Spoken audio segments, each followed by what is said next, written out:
और 55 ऐसे मतदान केंद्र है कांकेर, मोहला, मानपुर और कोंडागांव के, जिनको कि हमने इस बार सुरक्षागत कारणों से शिफ्टिंग किया है।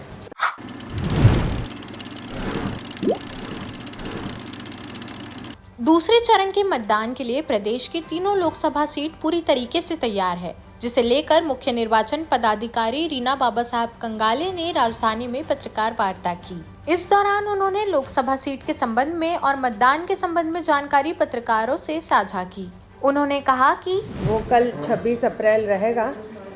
जैसे कि आप सभी को विदित है, लोकसभा क्षेत्र राजनांदगांव, महासमुंद और कांकेर, ये तीनों लोकसभा क्षेत्र में कल जो है मतदान रहेगा भारत निर्वाचन आयोग के द्वारा जारी किए गए कार्यक्रम के अनुरूप।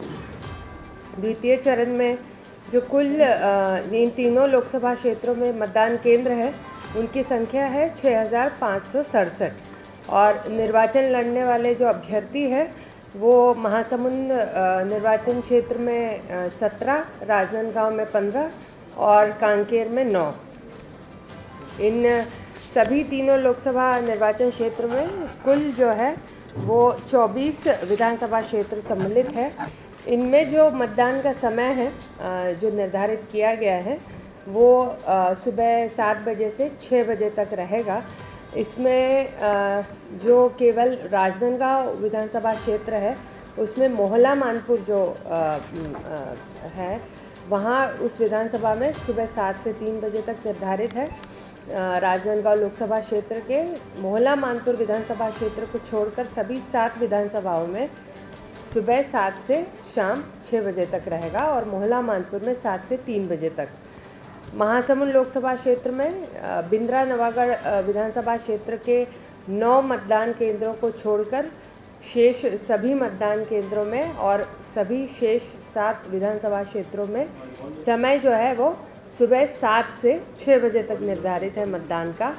और बिंद्रा नवागढ़ के जो 9 मतदान केंद्र है वो सुबह 7 से 3 बजे तक रहेगा। जहाँ तक कांकेर लोकसभा क्षेत्र का सवाल है, वहाँ कांकेर जिले की सभी तीनों विधानसभा क्षेत्रों में और कोंडागांव के केशकाल विधानसभा में 7 से 3 रहेगा। ये छोड़कर जो बाकी शेष विधानसभाएं हैं कांकेर लोकसभा क्षेत्र की, सिहावा, संजारी, बालोद, डोंडी लोहारा और गुंडरदेही, इसमें समय जो है 7 से 6 बजे तक रहेगा। जो हमारे द्वितीय चरण के लोकसभा निर्वाचन क्षेत्र है तीनों, उनमें कुल मतदाताओं की संख्या में लगभग 7% की वृद्धि पिछले लोकसभा से हुई है। पिछले लोकसभा में जो निर्वाचकों की संख्या थी वो 49,07,489 था, वो अब बढ़कर जो है 52,84,938 हो गए हैं। इसी तरह जो पुरुष और महिला मतदाता हैं उनकी जो वर्तमान में तीनों लोकसभा क्षेत्रों में संख्या है वो कुल मिलाकर पुरुष मतदाताओं की संख्या है 26,05,350 और महिला मतदाताओं की संख्या है 26,79,528। जो तृतीय लिंग के मतदाता हैं इन तीनों लोकसभा क्षेत्रों में कुल 60 है और प्रथम बार जो मतदान करेंगे ऐसे 18 से 19 आयु वर्ग के मतदाता है 1,62,624 और 85 आयु वर्ग के मतदाता 16,643 है। दिव्यांग मतदाता इन तीनों लोकसभा क्षेत्रों में 51,306 है। शतायु मतदाता 498 है।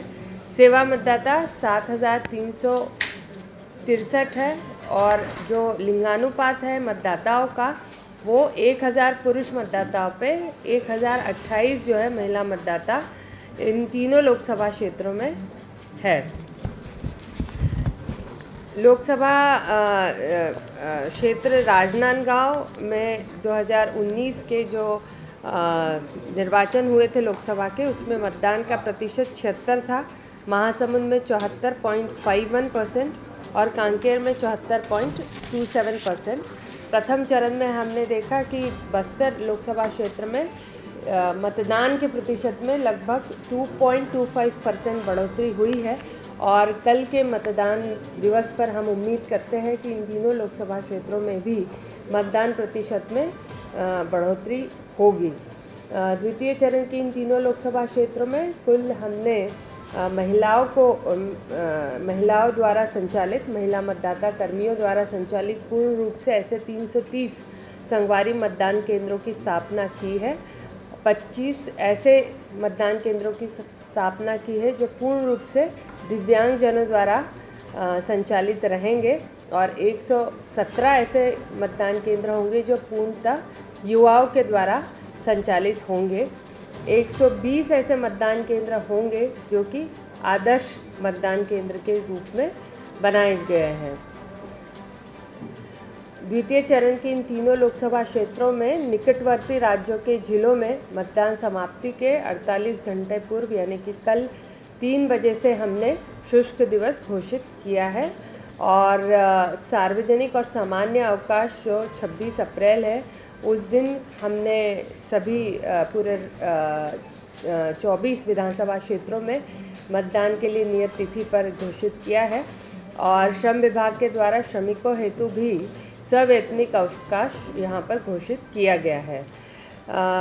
जो हमारे घर घर जाकर डाक मतपत्र हमने इन तीनों लोकसभा क्षेत्रों में विगत दिनों में इकट्ठा किए थे वो 1267 है। इसके अलावा जो निर्वाचन ड्यूटी में पदस्थ अधिकारी कर्मचारी हैं उनके माध्यम से जो हम पोस्टल बैलेट या डाक मतपत्र से मतदान कराते हैं वो 6626 अब तक हमने मतदान कराया है। इसके अलावा जो सेवा मतदाता है अनिवार्य श्रेणी के वहाँ पर भी हमने 156 डाक मतों से इसेंशियल सर्विसेज जो 10 हमने सर्विसेज डिक्लेयर की थी उसमें पोस्टल बैलेट से वोटिंग हुआ है और 7363 सेवा मतदाताओं को हमने ETPBS जारी किया था और 24 अप्रैल तक इनमें से 844 डाक मतपत्र जो है अब तक प्राप्त हो चुके हैं। मैं बताना चाहूँगी कि जो हमारे 26,268 मतदान कर्मी कल मतदान करवाएंगे 6,567 मतदान केंद्रों में, उनमें जो है हम लोगों ने लगभग 32,907 मतदान कर्मियों की नियुक्ति की है इसलिए और रिज़र्व भी इसमें शामिल है इसलिए ये संख्या अधिक आपको दिख रही है। इन सभी को हम इलेक्शन ड्यूटी सर्टिफिकेट के माध्यम से EDC के माध्यम से मतदान करवाएंगे। कांकेर लोकसभा निर्वाचन क्षेत्र दुर्गम और संवेदनशील क्षेत्रों के जो 9 मतदान केंद्र थे ऐसे 72 मतदान कर्मियों को कल हमने हेलीकॉप्टर से हेली ड्रॉपिंग करके वहाँ पहुँचाया है। इसके अलावा गरियाबंद के भी 2 मतदान केंद्र है, वहाँ के 15 मतदान कर्मियों को हमने कल 3 बजे तक जो है वहाँ हेली ड्रॉपिंग से पहुँचवाया था। इसके अलावा जो 6,556 मतदान दल है उनकी आज सुबह बसों से रवानगी गंतव्य स्थल पर हो गई है। द्वितीय चरण के तीनों लोकसभा क्षेत्रों के 24 विधानसभा क्षेत्रों में शांतिपूर्ण और निष्पक्ष निर्वाचन संपादित हो सके इसके लिए सुरक्षा के व्यापक इंतजाम किए गए हैं और 222 कंपनियों की तैनाती जो है हमने कर ली है।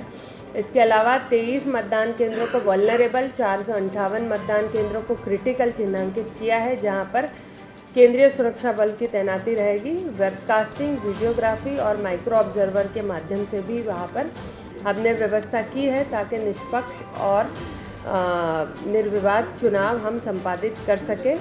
715 सेक्टर ऑफिसर्स की नियुक्ति की गई है और जो 3,243 यानी 3243 ऐसे मतदान केंद्र है जहां पर हम डायरेक्ट लाइव वेबकास्टिंग जो है कल के दिन करेंगे पूरी चुनाव प्रक्रिया का, सुबह 7 बजे से लेकर के शाम को 6 बजे तक। जो हमारे EVM मशीन्स है उनकी भी पर्याप्त उपलब्धता हमने सुनिश्चित की है। सभी मतदान केंद्रों में 161% BU, 121% CU और 132% जो है VVPAT उपलब्ध रहेंगे और जो हमारे मतदाता हैं उन सभी मतदाताओं से मेरी अपील रहेगी कि आप आए और बड़ी से बड़ी संख्या में निष्पक्ष रूप से निर्भीक होकर मतदान अवश्य करें। जो मैं डेटा आप सभी को आज उपलब्ध हम करवाने वाले हैं वो एक तो सबसे महत्वपूर्ण है अब तक जो सीजर हुआ है, यानी कि 1 जनवरी से लेकर इस साल चुनाव आचार संहिता की घोषणा तक और उसके बाद चुनाव आचार संहिता या चुनाव कार्यक्रम घोषणा से लेकर अब द्वितीय फेज के आज के मतदान कल के मतदान दिवस के पूर्व संध्या तक जो है कुल 115 करोड़ का सीजर हुआ है, जिसमें से हमने चुनाव घोषणा 16 मार्च से लेकर अब तक के जो है वो 49 करोड़ 38 लाख रुपए का जो है सीजर किया है। इसमें लीकर, ड्रग्स और प्रेशियस मेटल और फ्रीबीज के आइटम शामिल है। इसमें जो कैश है तो तकरीबन 19 करोड़ का सीज़ किया है और 42 करोड़ के लगभग के जो है वो ये प्रलोभन की सामग्रियों का जो है हमने सीज़र किया है। इसमें जो विशेष रूप से ये 3 लोकसभा क्षेत्र है, इनका यदि आंकड़ा मैं बताऊँ तो 46 करोड़ 77 लाख का जो है अब तक हम लोगों ने सीज़र किया है। इसके अलावा जो है जो क्रिटिकल पोलिंग स्टेशंस है 458 हैं। इनमें विशेष रूप से जो है मिनिमम जो है 1 सेक्शन हमारे केंद्रीय पुलिस सुरक्षा बल का हम सभी 458 मतदान केंद्र में लगाएंगे। 46 ऐसे पोलिंग स्टेशंस की भी जानकारी मैं दे रही हूँ जो प्रथम बार लोकसभा चुनाव में आज़ादी के बाद जो है वहाँ पर गांव में एक पोलिंग बूथ स्थापित है और वहाँ के लोग जो है अपने ही गांव में रहकर ये वोटिंग करेंगे। इसमें ज़्यादातर कांकेर ज़िले के ही वोटिंग केंद्र शामिल है और कुछ जो है वो कोंडागांव लोकसभा विधानसभा क्षेत्र के शामिल है। तकरीबन ऐसे 383 voting polling station 383 polling stations भी है इन फेज़ 2। 283 लिखा है इसमें, जिसमें कि नेटवर्क कवरेज से बाहर है 283। सो पूरे राज्य में 500 हमारे पास में 18 ऐसे शेडो एरिया के पोलिंग स्टेशंस थे। 518 में से फेज़ 2 में 283 शेडो एरिया के पोलिंग स्टेशंस रहेंगे, जहाँ पे हमने वैकल्पिक व्यवस्था की है। और 55 ऐसे मतदान केंद्र है कांकेर, मोहला, मानपुर और कोंडागांव के, जिनको कि हमने इस बार सुरक्षागत कारणों से शिफ्टिंग किया है। अब तक की जो घटनाएं हुई हैं नक्सली और अन्य घटनाओं में जो हमारे घायल जवान हैं और तकरीबन 8 ऐसे जवान चुनाव घोषणा के बाद से, जिनको कि हमने विभिन्न मदों में जो है अनुग्रह राशि घोषित की है। और एक जो जवान है बीजापुर की घटना में देवेंद्र कुमार जो कि सीआरपीएफ के आरक्षक थे, उनके मृत्यु पर जो है 30 लाख की अनुग्रह राशि की हमने प्रदाय की है। तो ये अब तक का घटनाक्रम रहा है। देश प्रदेश की सभी बड़ी खबरों से जुड़े रहने के लिए हमारे YouTube चैनल को लाइक, शेयर और सब्सक्राइब करना ना भूलें। साथ ही लेटेस्ट खबरों के लिए बेल आइकन को प्रेस